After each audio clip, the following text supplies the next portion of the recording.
أعوذ بالله من الشيطان الرجيم. بسم الله الرحمن الرحيم.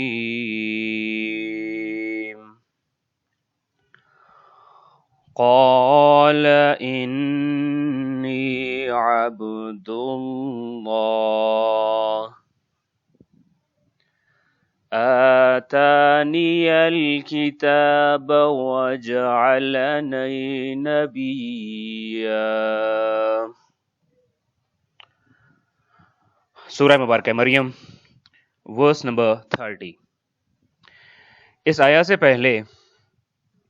حضرت مریم اور حضرت عیسیٰ کے واقعہ میں متعدد مراحل کا تذکرہ ہو چکا ہوا ہے. سورہ مریم کی اس آیہ سے پہلے جتنی بھی آیات ہم نے پڑھی اس میں حضرت عیسیٰ اور حضرت مریم سلام اللہ علیہ کے واقعات کے مراحل کا تذکرہ ہوا ہے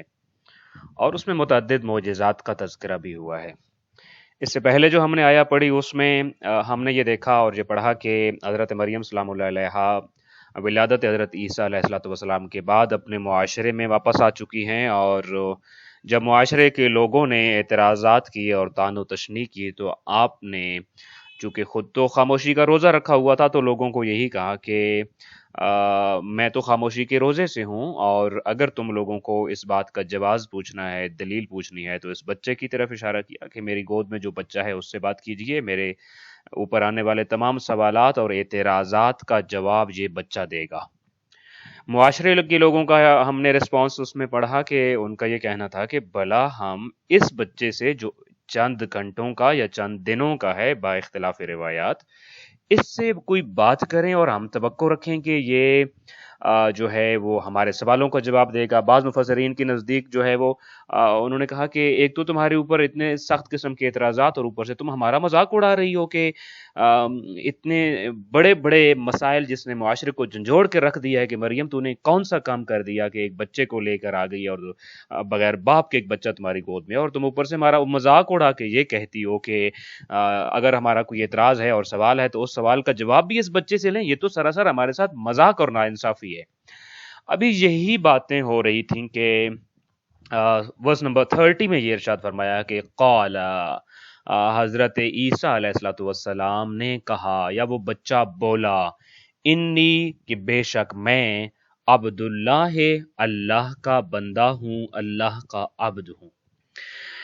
پس وہ بچہ بولا کہ بے شک میں اللہ کا بندہ ہوں. آتانی الکتابہ، آتانی اس نے مجھے دی ہے، اس نے مجھے عطا کی ہے، الکتابہ کتاب، سو اس نے مجھے کتاب دی ہے. وجعلنی اور اس نے بنایا ہے مجھے، اس نے قرار دیا ہے مجھے کیا چیز؟ نبیہ،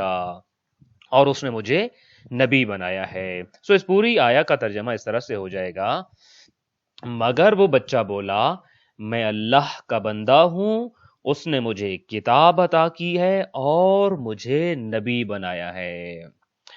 حضرت مریم سلام اللہ علیہ اور حضرت عیسیٰ علیہ السلام کے واقعہ میں متعدد معجزات کا تذکرہ اب تک ہو چکا ہے. اب تک اس سے پہلے جتنے بھی معجزات تھے ان کا تعلق حضرت مریم سلام اللہ علیہ سے تھا. مثلا فرشتے کو انسانی شکل میں دیکھنا، پھر اسی طریقے سے فرشتے کا خدا کی طرف سے خوشخبری دینا، یہ سارے حضرت مریم سے ریلیٹڈ تھے اور ان کی ذات سے ان کا تعلق تھا. بغیر شوہر کے ماں بننا بھی ایک معجزہ تھا. خشک نہر کا جاری ہونا معجزہ ہے. کھجور کا تر و تازہ ہو جانا، خشک کھجور کا تر و تازہ ہو جانا، یہ بھی معجزہ ہے. اور پھر کھجور پر پھل کا لگنا، پھر پکنا، اور پھر حضرت مریم سلام اللہ علیہ کی خدمت میں آ جانا، یہ بھی معجزہ ہے. اس سے پہلے کی آیات میں جتنے مراحل بیان ہوئے ان معجزات کا تعلق حضرت مریم سلام اللہ علیہ کے ساتھ. اس آیہ میں جس معجزے کو بیان کیا گیا وہ حضرت مریم سلام اللہ علیہ کے لیے بھی ہے اور حضرت عیسیٰ علیہ السلام کے لیے بھی ہے. مثلا حضرت مریم کے ساتھ اس کا تعلق کیسے ہے؟ اس لیے کہ اس معجزے میں حضرت مریم کی عصمت، طہارت اور پاکیزگی کی گواہی ایک نوزائیدہ بچہ دیتا ہے کہ دیکھو لوگو، میری ماں پاکیزہ کردار ہے اور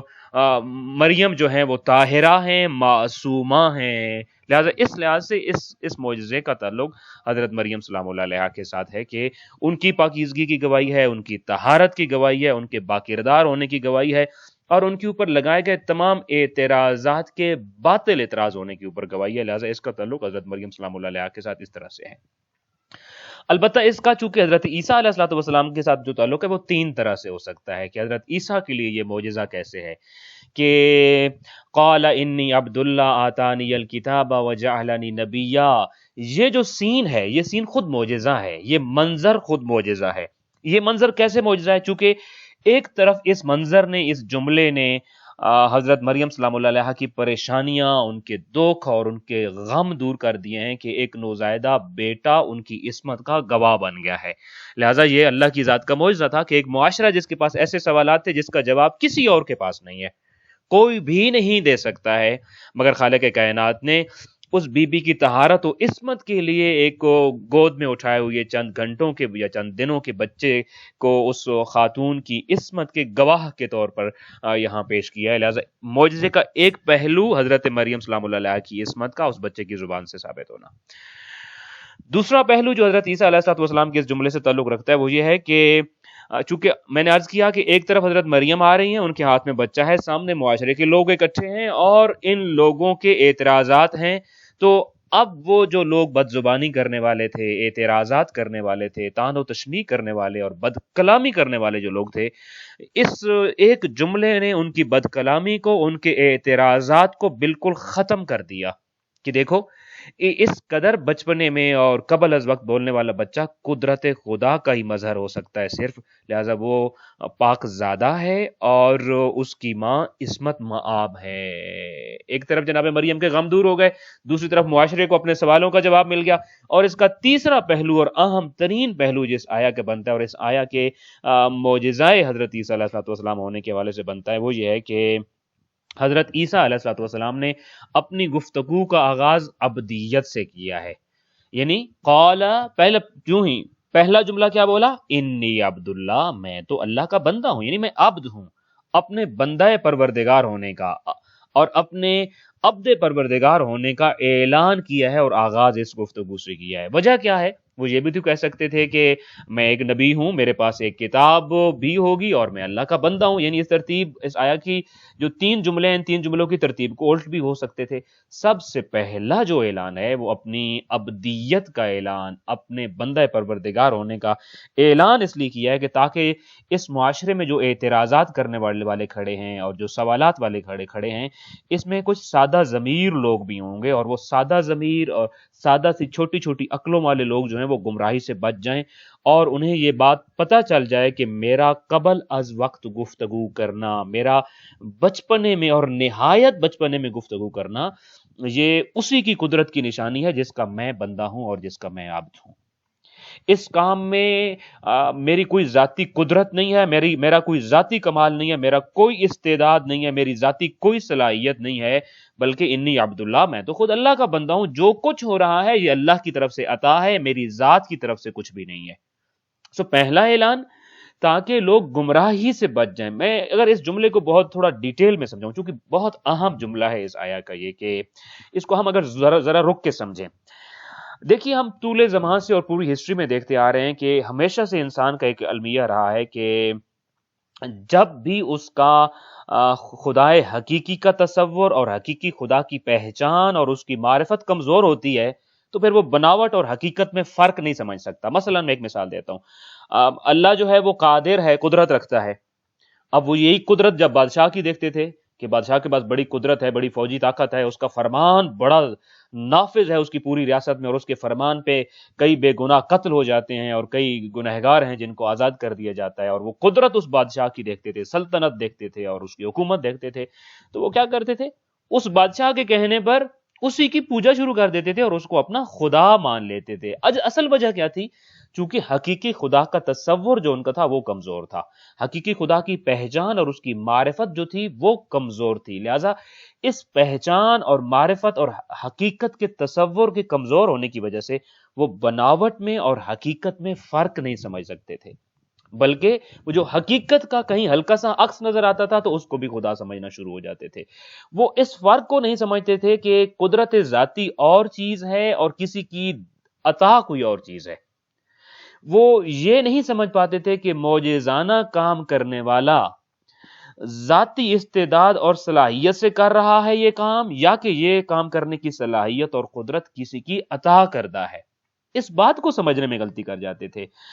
مثلا جی حضرت عزیر کے معجزات کو دیکھا تو یہ دیکھنا چاہیے تھا کہ یہ جو کام کر رہے ہیں آیا یہ ان کی ذاتی صلاحیت ہے یا یہ صلاحیت بھی کہیں سے آئی ہے۔ اسی طریقے سے حضرت موسیٰ کا عصا دیکھا تو حضرت موسیٰ کے عصا میں یہ طاقت و قدرت کیا جناب موسیٰ نے دی ہے، یا یہ طاقت اور قدرت عصا کو دینے والا بھی کوئی اور ہے اور موسیٰ کو طاقت دینے والا بھی کوئی اور ہے۔ اسی طریقے سے حضرت عیسیٰ علیہ السلام کا یہاں اس مقام پر بولنا ہونا یہ چاہیے تھا کہ یہ دیکھا جاتا کہ یہ بولنے کی قوت و طاقت اس بچے کو دینے والی کوئی اور ذات ہے، یا یہ بچہ ذاتی طور پہ اپنی قوت و طاقت اور اپنی استعداد اور صلاحیت کے بلبوتے پر بول رہا ہے۔ یہاں کمزوری ہوتی ہے، اس کمزوری کا نتیجہ شرک ہوتا ہے۔ لہذا اس شرک کے دروازے کو بند کرنے کے لیے سب سے پہلا جملہ جو حضرت عیسیٰ علیہ السلام نے بولا، انی عبداللہ ہے، میں اللہ کا بندہ ہوں، میری ذات میں اپنی ذات میں کسی چیز کا خود مالک نہیں ہوں، میرے پاس جو کچھ ہے، میں جو کر رہا ہوں، جو کروں گا زندگی میں، وہ سارے کا سارا اس کا دیا ہوا ہے۔ اچھا، اب اچھی بات اور ایک زیادہ متوجہ کرنے والی جو بات ہے وہ یہ ہے کہ 3 جملے کہیں اور تینوں کے تینوں جملے، بلکہ ایک اور بات ہم اگر اس پہ ڈسکس کر لیں پھر میں ان 3 جملوں کے بارے میں ڈسکس کرتا ہوں کہ جیسے ہم نے عرض کیا کہ حقیقی خدا کے تصور کے کمزور ہونے کی وجہ سے اب معاملہ کیا ہوتا تھا کہ وہ فرق نہیں کر پاتے تھے بناوٹ اور حقیقت میں، لہذا اپنی جہالت ان کی یا ان کی کم علمی کی وجہ سے وہ صاحب اعجاز پر خدائی کا شک کر بیٹھتے تھے۔ وہ صاحب اعجاز جس کو اللہ نے معجزہ دیا ہے، اس کے صاحب اعجاز ہونے پہ یقین لانا ہوتا تھا، وہ اس کے خدا ہونے پر یقین کر بیٹھتے تھے۔ لہذا یہاں خطرہ یہ تھا کہ چند لمحے پہلے جو لوگ حضرت مریم کی طہارت و کردار پر شک کرنے والے تھے، اب وہ حضرت عیسیٰ علیہ السلام کی بچپنے کی گواہی کو دیکھ کر ان میں سے کمزور ایمان اور کمزور معرفت والے خدائی کا دھوکہ نہ کھا بیٹھیں، اس لیے سب سے پہلا اعلان یہ کیا، انی عبداللہ، میں بندہ خدا ہوں، اس سے بڑھ کے کچھ نہیں۔ پھر مزید ڈیٹیل دیتے ہوئے اور قدرت خدا بتاتے ہوئے دوسرا جملہ کہا، آتانی الکتاب، اس نے مجھے کتاب دی ہے جس کا میں بندہ ہوں، یہ کتاب بھی میری ذاتی نہیں ہے۔ اور پھر تیسرا جملہ کہا کہ وجعلنی نبیا، اسی نے مجھے نبی بنایا ہے، نبوت کا عہدہ بھی اسی کا عطا کردہ ہے اور اسی کا دیا ہوا ہے، یہ بھی میرا ذاتی نہیں ہے۔ یہ تینوں جملے توحید پروردگار کی تبلیغ بھی تھے اور جناب مریم سلام اللہ علیہا کی طہارت اور پاکیزگی کی گواہی بھی تھے۔ مگر پھر بھی ہم تاریخ اٹھا کے دیکھیے کیا ہوا، جن کی معرفت اور ایمان کمزور تھا اور جن کے دل ٹیڑھے تھے، وہ حضرت عیسیٰ علیہ السلام کو عبد سمجھنے کی بجائے معبود سمجھ بیٹھے، اور بعض نے پھر خدا کا شریک سمجھ لیا ان کو کہ خدا بھی ہے لیکن یہ خدا کے ساتھ خدائی امور میں اور خدائی کاموں میں شریک ہوتے ہیں، چونکہ یہ مردوں کو زندہ کرتے ہیں اور چونکہ یہ بیماروں کو شفا دیتے ہیں، چونکہ یہ نابیناؤں کو بینا کر دیتے ہیں۔ اور بعض لوگوں نے پھر خدا کا بیٹا کہہ دیا، بعض شریک سمجھ بیٹھے، بعض خدا کا وہ جو ہے وہ بیٹا سمجھ بیٹھے۔ یعنی حضرت عیسیٰ نے اپنا عبد پروردگار ہونا کا انٹروڈکشن کرایا، جبکہ یہ چونکہ توحید کمزور تھی تو کیا سمجھ بیٹھے؟ خدا کا بیٹا سمجھ بیٹھے۔ بہت کم لوگ اس معاشرے میں ایسے تھے جنہوں نے ان کو اللہ کا رسول اور اللہ کا نبی نبی سمجھا۔ یہی سین آپ بعد کی تاریخ میں دیکھ سکتے ہیں۔ آپ خود نبی کریم صلی اللہ علیہ وآلہ وسلم کے بہت بڑے معجزات میں سے آپ دیکھیے، معراج النبی ایک بہت بڑا معجزہ ہے۔ معراج النبی کا قرآن مجید میں دو جگہ تذکرہ آیا ہے۔ جب ان 2 جگہ پہ قرآن مجید معراج نبوی صلی اللہ علیہ وآلہ وسلم کی بات کر رہا تھا تو اللہ کے نبی کے بہت خوبصورت ٹائٹلز ہیں اور بڑے خوبصورت القاب ہیں، کسی اور لقب کو یاد نہیں کیا بلکہ سارے القاب چھوڑ دیے، سارے ٹائٹلز چھوڑ دیے اور پھر صفت عبدیت کے ساتھ یاد کیا، جیسے اسرا بعبدہ، سبحان الذی اسرا بعبدہ، پاک ہے وہ ذات جو اپنے عبد کو لے گئی۔ اب سارے ٹائٹل چھوڑ دیے، نبی کریم صلی اللہ علیہ وآلہ وسلم کا جو لقب عبد تھا اس کو بیان کیا۔ اسی طریقے سے اوحا الی عبدہ ما اوحا، اپنے بندے کی طرف وحی کی۔ تشہد میں بھی ہم جب دیکھتے ہیں کہ ہم کیا کرتے ہوتے ہیں، محمدن عبدہ و رسول پڑھتے ہیں، واشہد ان محمدن، میں گواہی دیتا ہوں کہ محمد صلی اللہ علیہ وآلہ وسلم کون ہے، عبدہ و رسول۔ رسالت سے پہلے ہم گواہی دیتے ہیں کہ وہ اللہ کے عبد ہیں، تاکہ جس کا ایمان کمزور، جس کی معرفت کمزور، جس کا خدا کا تصور کمزور ہے، وہ دھوکے میں کہیں نہ چلا جائے۔ اسی لیے امیر المومنین علی ابن ابی طالب علیہ الصلوۃ والسلام کی اگر آپ سیرت دیکھیں تو آپ اپنے تعارف میں اپنا تعارف جب خود کراتے تھے، چاہے آپ بول رہے ہوتے تھے چاہے آپ کسی کو لکھ رہے ہوتے تھے. آپ نہج البلاغہ کے خطوط اٹھائیے جو علی ابن ابی طالب علیہ الصلوۃ والسلام نے لکھے ہیں، یا کہیں خطبہ دے رہے ہوتے تھے اور جب موضوع گفتگو ان کی ذات ہوتی تھی، اپنا تعارف خود کرانا چاہ رہے ہوتے تھے، سب سے پہلا جملہ جو علی ابن ابی طالب علیہ الصلوۃ والسلام ادا کرتے تھے وہ ہوتا تھا انی عبداللہ، یعنی میں اللہ کا ایک بندہ ہوں. یہ سب سے پہلے یہ جملہ بیان کرتے تھے تاکہ لوگ گمراہ نہ ہوں. اسی لیے تو آپ کا وہ جو بڑا مشہور فرمان ہے کہ جس کو نہج البلاغہ میں بھی تذکرہ کیا گیا ہے کہ دو لوگ جو ہیں وہ میرے بارے میں دو لوگ گمراہ ہوں گے یا ہلاک ہوں گے، یا میں اس کو اگر سمپل کر کے اور اس کا مفہوم بیان یہ کروں تو گویا کہ علی ابن ابی طالب علیہ الصلوۃ والسلام فرما رہے تھے کہ دو لوگ مجھ سے تعلق کی وجہ سے گمراہ ہو جائیں گے یا ہلاک ہو جائیں گے. بظاہر یہ بڑا عجیب سا جملہ ہے کہ علی ابن ابی طالب علیہ الصلوۃ والسلام سے وہ تعلق ہوگا ان کا اور وہ گمراہ ہو جائیں گے، تو آپ نے اس لیے اپنے ساتھ دو تعلق کی نفی کی. اور وہ کون کون لوگ ہیں جو گمراہ ہو جائیں گے؟ محب غال و مبغض قال، میرے ساتھ محبت کا تعلق رکھنے والا لیکن اس کی محبت کا تعلق حد سے بڑا ہوا ہو تو وہ بھی گمراہ ہو جائے گا اور تباہ و برباد ہو جائے گا اور ہلاک ہو جائے گا. جس کا میرے ساتھ محبت کا تعلق ہے لیکن محب غال، غلو ہے اس کے اندر، جو میری حد ہے میری حد سے بڑھا دیا ہے اس نے. اور پھر فرمایا مبغض قال، اور جس کا تعلق میرے ساتھ بغض والا ہے اور میرے سے دوری والا ہے، مبغض قال، لیکن اتنی دوری اور اتنا بغض ہوتا ہے کہ مجھ کو میرے مقام سے گرا دیتا ہے، یہ دونوں لوگ میری وجہ سے گمراہ ہوں گے. اسی لیے بہت اہم ہے اس آیا کو پڑھتی، اور خاص کر آج کے زمانے میں سمجھتا ہوں کہ آج جتنا زیادہ علی ابن ابی طالب علیہ الصلوۃ والسلام کے حوالے سے یہ فرمان بیان کرنا ضروری ہے، شاید کہ عقائد کے ابحاث میں کوئی اور چیز ضروری ہو. ہمارے ہاں لوگوں کی اکثریت کی گمراہی کی جو ایک وجہ بن رہی ہے عقائد میں، وہ یہ والا عقیدہ ہے کہ ہم دیکھتے ہیں کہ کئی لوگ ایسے ہیں جو خود علی ابن ابی طالب علیہ الصلوۃ والسلام کے حوالے سے یہ عقیدہ رکھتے ہیں کہ وہ رزق بھی دیتے ہیں، زندگی بھی دیتے ہیں، موت بھی دیتے ہیں، اور پتہ نہیں کیا کیا چیزیں ہیں جن کے اختیارات ان کو دے دی گئی ہیں. تو میں سمجھتا ہوں آج کی اس آیہ کے آخر میں وہ اسلامی عقیدہ بتاؤں، تشیع کا عقیدہ بتاؤں، جس عقیدے کو اپنا نظریہ اور عقیدہ سمجھنے والا کامیاب ہوگا، اور جس سے کوئی بڑھ گیا یا جس سے کوئی پیچھے رہ گیا تو وہ گمراہ ہو جائے گا اور ہلاک ہو جائے گا، جیسا کہ علی ابن ابی طالب علیہ الصلوۃ والسلام نے بیان کیا. لہذا ہمارا عقیدہ یہ ہے کہ یہ جو کائنات ہے، یہ کائنات ساری کی ساری اللہ کی پیدا کردہ ہے، اور وہی خالق ہے، وہی رازق ہے، وہی محیی ہے، وہی ممیت ہے، مدبر کائنات وہی ہے، اس کائنات کے نظام کو چلانے والا وہی ہے، اور وہ وہی ہے جس نے محمد مصطفیٰ صلی اللہ علیہ وآلہ وسلم کو سید الانبیاء بنایا، اور پھر اور ان کو ایک شریعت عطا کی ہے، اور نبی کریم صلی اللہ علیہ وآلہ وسلم کے بعد اس اللہ نے امیر المومنین علی ابن ابی طالب علیہ الصلوۃ والسلام کو اپنی ساری کائنات سے افضل قرار دے دیا ہے. یہ ہمارا عقیدہ ہے جو حقیقت ہے. لہٰذا اب اگر کوئی محمد و آل محمد کو خدائی صفات میں مثلا جیسے میں نے ابھی کہا خلقت پیدا کرنے میں، موت دینے میں، رزق دینے میں، زندگی دینے میں، صحت دینے میں شریک مانتا ہے اگر کوئی محمد و آل محمد کو کہ یہ خدا کے ساتھ یہ کام کرنے میں شریک ہیں، یا اگر کوئی یہ کہتا ہے نہیں یہ کام کرتے ہی وہی ہیں، مختار کل بنا دیتا ہے، ان کو خدائی کا مالک بنا دیتا ہے یا خدائی میں شریک قرار دیتا ہے، تو ایسا عقیدہ رکھنے والا یہ جو عقیدہ ہے یہ عقیدہ شرک ہے اور کفر ہے، اور ایسا عقیدہ رکھنے والا مشرک ہے اور کافر ہے. ہاں یہ ایک طرف ہے جس نے ان کو بڑھا دیا، یعنی کیا جیسے میں نے ابھی کہا کہ خدائی کے جو امور خدائی تھے اور جو صفات خدا تھیں ان میں اگر وہ ان کو شریک قرار دے دیتا ہے تو یہ مسلماً کفر کا مرتکب ہو رہا ہے. دوسری طرف ائمہ اہل البیت علیہ السلام کو اور محمد و آل محمد اور ان کے معجزات کا انکار اور باقی کائنات پر ان کی فضیلت کا انکار بھی ان کی ناقدر شناسی ہے، ان کو ان کے مقام سے گرانا ہے. لہٰذا نہ تو ان کو ان کے مقام سے بڑھا کر خدا کا شریک بنایا جائے یا خدائی امور میں ان کو اختیارات کا مالک بنایا جائے، اور نہ ہی تفرید کر کے اور کمی کر کے ان کو ان کے مرتبے سے کم بنایا جائے. مومن حقیقی وہ ہے جو ان کو اللہ کی ساری مخلوقات سے افضل مانتا ہو